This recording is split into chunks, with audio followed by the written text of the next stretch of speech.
Assalamualaikum warahmatullahi wabarakatuh. Teman-teman, siapa yang malam ini baru selesai beresan kerja dan baru naik kamar? Kita sama.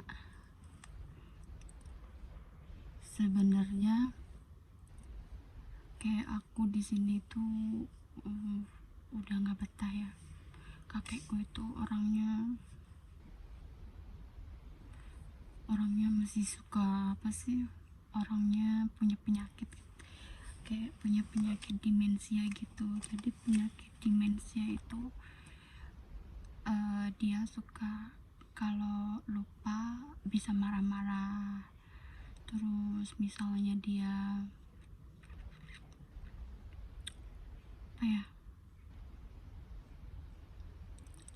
misalnya dia lapar marah, dia nggak bisa tidur, temennya pada tidur marah. Dan apa sih kejelekannya dia itu, misalnya kayak kita ini naruh barang gitu, dia ngeliat barang pembantunya ditaruh dimanapun dia nggak suka, dan nggak sukanya itu jelek banget, pasti dilemparin. Makanya kayak yang baru pertama aku masuk kerja di sini, pas baru aku 3 hari, kakekku itu jadi hansap banget. Jadi pertama kali itu karena kakekku baru pulang operasi di kepalanya gitu, dia operasi, abis jatuh dioperasi. Terus di rumah sakit itu lama, di rumah sakit ada 3 bulan gitu. Terus baru anaknya itu ambil aku, cimeng aku gitu. Terus baru pas setelah aku finish kontrak dari majikan yang lama, aku pindahlah ke sini, ke majikan baruku. Pas baru 3 hari aku di sini, kemudian kakekku pulanglah dari rumah sakit, udah boleh pulang gitu. Terus karena kakekku itu masih nggak ada tenaga ya dari rumah sakit, jadi kayak aku sama majikanku tuh bilang, yaudah kakek itu apa-apanya dibantu dulu ya, kayak mandi gitu, kayak nanti misalnya mau makan gitu ya. Kayak aku yang udah biasa kayak jadi pembantu, misalnya kayak dulu di Taiwan aku juga jaga orang tua, terus di sini juga kemarin 2 tahun job aku jaga orang tua kan, jadi ya aku inisiatif aja ya gitu.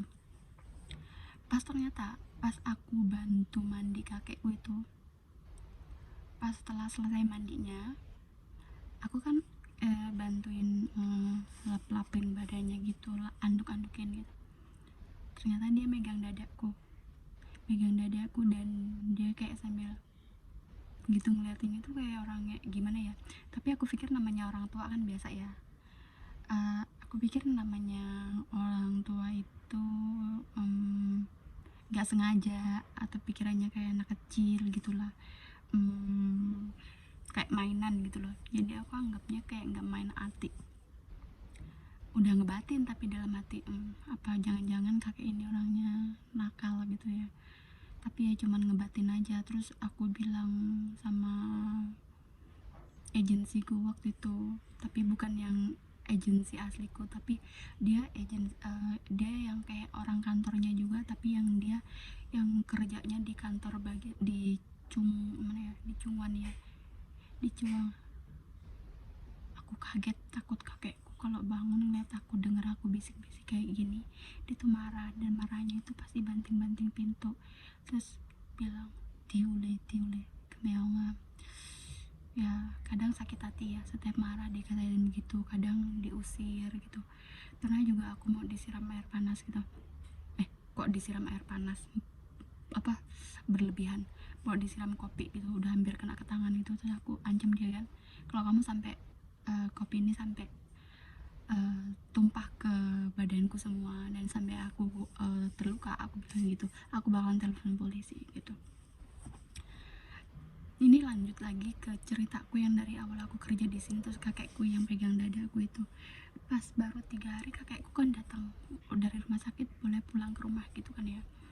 Terus karena dia lagi nggak ada tenaga, aku bantu mandi megang dadaku gitu. gitu, terus mukanya itu lihat aku gitu kan. Ya udahlah, aku pikir kayak nggak mungkin kakek ini nakal lagian kan, kayak aku baru pertama di sini, kayak nggak ada firasat, belum belum tahu banget, kayak belum tahu sifat satu persatu orang di rumah ini itu seperti apa. Aku belum tahu, namanya juga masih masa penjajakan. Terus pas hari ke udah seminggu ya, udah seminggu mau pas udah mau ya, pas minggunya pasnya itu lagi, pagi-paginya kan aku bantu dia tok hikna, apa sih kalau bahasa Mandarinnya itu yang hikna kan. Pas aku bantu dia cek tensi darah, ternyata dia sama lagi megang dadaku. Aku tuh sebenarnya udah kesel ya, kayak mau, bukan kesel sih, kayak ya ampun, orang udah setua ini masih kayak masih masih hansap gitu loh. Aku diam, cuman aku kayak bilang sama dia, kamu cek tensi darah sendiri lah, aku bilang kayak gitu. Habis itu aku diam, nggak bantu dia, cuman aku awasin aja, suruh dia periksa tensi darahnya sendiri. Nah, dalam hati aku udah mulai punya pikiran yang jelek sama majikanku ini, sama kakek yang aku jaga ini. Aku bilang kayak gini, sekali aku masih bisa mikir, mungkin nggak sengaja kali ya, atau namanya juga orang tua kan, mungkin kayak pikirannya kembali kayak anak kecil gitu. Jangan la auzubillah min dzalik, jangan punya perasaan buruk gitu. Pas udah kedua kali aku mulai mikir, ini orang tua pasti kalau sampai ketiga kalinya kejadian lagi kayak megang dada atau megang daerah sensitifku lainnya, yang maksudnya itu kita jaga banget ya, berarti dia memang benar-benar disengaja, bukan tanpa disengaja tapi disengaja. Kejadian ketiga kalinya ya kayak hari besoknya lagi aku bantu dia cek tensi darah lagi, tapi itu malam bukan pagi. Dia megang dada aku lagi guys, dan dia lebih parahnya lagi, dia ngomong, aku suka lihat dadamu gede gitu. Dia mempraktekkan bilang dadamu gedenya itu, aku suka lihat dadamu tuh gede gitu. Jadi terus itu sambil kayak megang lagi, tapi aku langsung refleks, aku tampil, terus aku bilang kan sama nenekku kan, aku bilang gini, kakek itu emang orangnya kayak gitu ya, aku bilang hansap, aku bilang kayak gitu kan. Terus nenek bilang kayak gini, kamu ngomong apa, katanya. Iya, kakek waktu aku dari pertama aku datang ke sini, kakek pulang, aku bilang kayak gitu, aku datang ke sini kakek baru pulang gitu, kakek pas aku bantu mandi dia pegang dadaku, aku biarin ini sekali dua kali, aku biarin, aku bilang ini ketiga kalinya, aku bilang kayak gitu, aku nggak mau bantu kakek lagi, kalau kakek kayak gitu saya takut nek, aku bilang, jadi biarin aja kakek sendiri ngelakuin aktivitasnya, aku bilang aku ngawasin dia aja, karena aku takut ya kejadian itu kan kayak jadi kayak ngancam aku ya, kayak karena mungkin udah parno perasaannya, udah 3 kali dipegang dadanya, jadi kayak selama aku kerja itu nggak nyaman, misalnya aku di dapur dia duduk di sofa, pantatnya inyong dilihat-lihat gitu kan, nggak enak banget lah rasanya. Aku telepon agensiku, aku telepon anak-anaknya gitu ya, ya bilang lah, muisi banget bapak, emosi banget ya, aku bilang bapakmu tuh kayak gini, aku bilang kayak gitu, bapakmu tuh hansap, dan aku jadi takut, ngerasa nggak nyaman kerja jagain dianya, aku bilang kayak gitu. Ya waktu itu dia ngasih solusi, maksudnya mau dikasih kamera apa di gimana, nanti bapakku bakalan aku bawalah ke dokter katanya, ke spesialis untuk kayak nanganin apa sih penyakitnya kakek. Kalau kakek kayak gitu jangan dianggap ya ya aku tetap minta maaf atas kesalahan orang tuaku yang kayak melakukan tindakan yang tidak sewajarnya, tapi aku kasih tahu bapakku tuh punya penyakit tetet gitu ya. Pokoknya intinya dia itu kalau kita memperhatiinya terlalu diperhatiin baik-baik, dijagain, dia malah ngerasa kayak ya, merasa seolah-olah tuh kita tuh cinta sama dia. Tapi misalnya kita biarin dia nggak dibantu tapi diawasin dari jauh, dia juga nggak akan suka. Maksudnya kenapa orang itu nggak ada yang peduli sama aku gitu. Di saat dia lupa ingatan, marah, lapar, marah, lihat perempuan,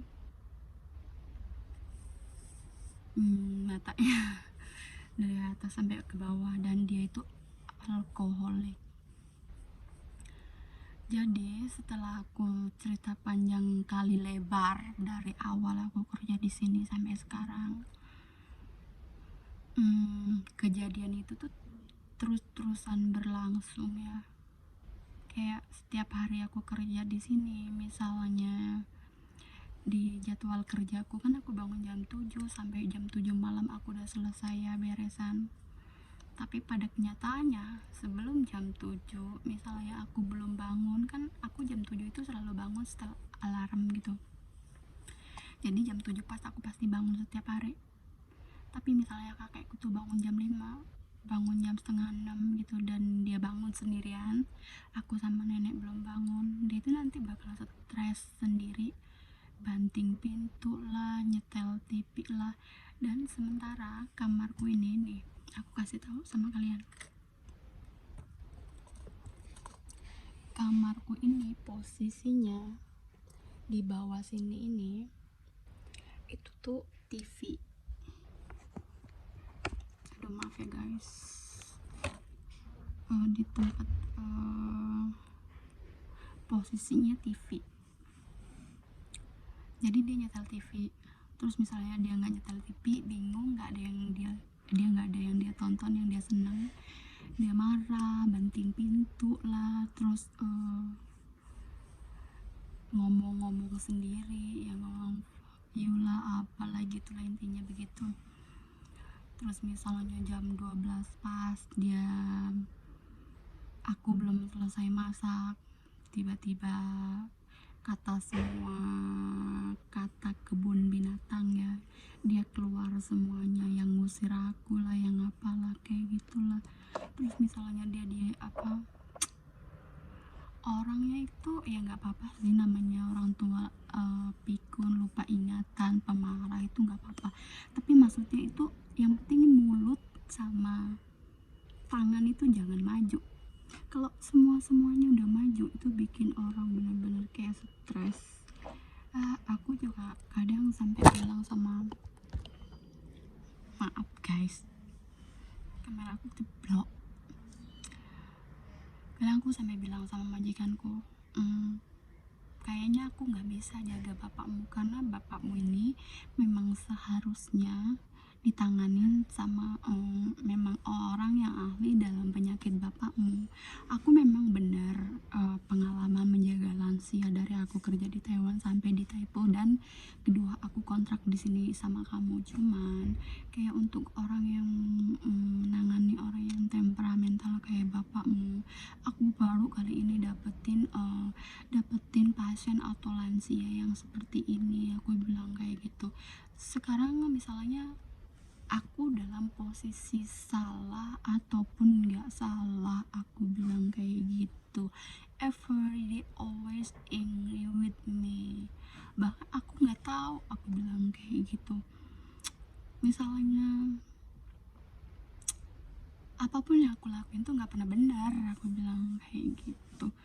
Terus aku bilang akhirnya mau resign gitu, padahal aku rencananya aku kasih tahu majikan gue nih, maksudnya aku ngasih tahu aku mau resign sekarang, aku tuh nyuruh dia kalau memang kamu mau cari penggantiku, cari dari sekarang. Aku nggak mau kasih surat pengunduran diri secara mendadak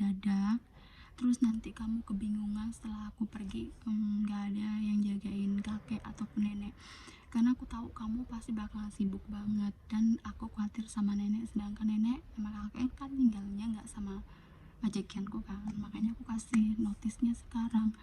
Dan sehari kemudian pas aku udah bilang kayak gitu, mungkin kayak majikan gue tuh agak kesel. Dia bilang, ya udah ya, kemarin kan kamu bilang aku terima, aku catat pengunduran dirimu dari tanggal 21 Januari, eh, dan sesuai prosedur dari pemerintah, undang-undangnya gitu. Kalau kamu notis sekarang, paling telat nanti 1 bulan ke depan kamu bisa keluar, kata dia. Dan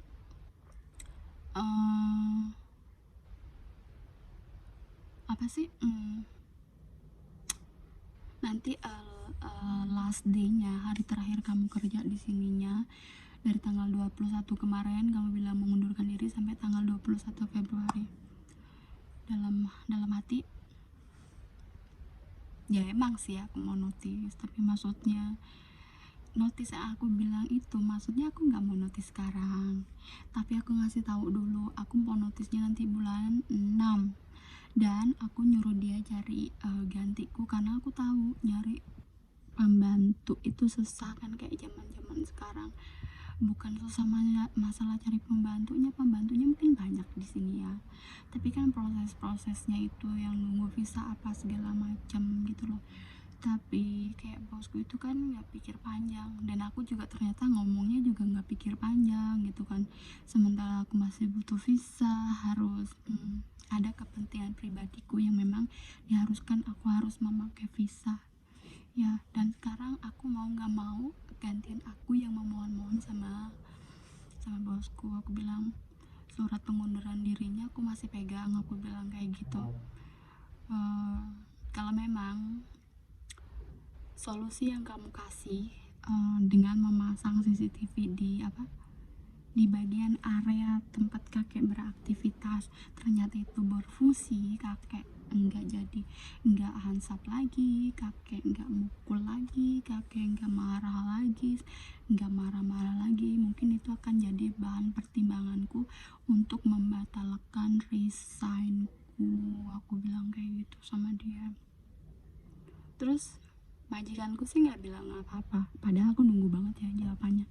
Maksudnya kalau memang udah nggak ada kesempatan sama dia notis, udah enggak bisa, kamu udah harus notis last day-nya tanggal 21, ya udah gitu loh. Tapi kalau memang bosku bilang oh ya nggak apa-apa gitu, kamu lanjutin kerja di sini aja. Tapi bosku tak tunggu nggak kasih pesan ke aku guys.